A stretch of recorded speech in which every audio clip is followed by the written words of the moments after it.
এদিকে বিএনপি ছিল দীর্ঘদিন ক্ষমতার বাইরে।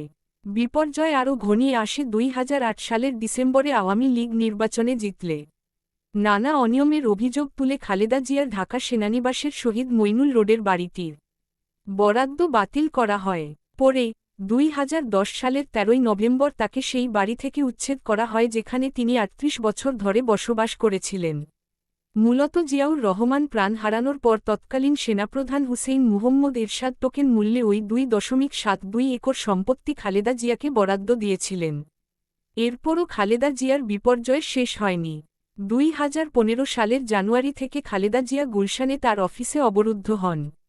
এই অবস্থায় মালয়েশিয়ায় আরাফাত রহমান কোকোপ্রা হারায়।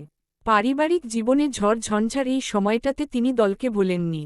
খালেদা জিয়া একবার বিরল রেকর্ড গড়েছিলেন। মাত্র ১৪ দিনে তিনি প্রায় ১০,০০০ কিলোমিটার পথ অতিক্রম করেছিলেন। বিধ্বস্ত বিএনপিকে নতুনভাবে সংগঠিত করতে তিনি একের পর এক জেলা পাড়ি দিয়েছিলেন।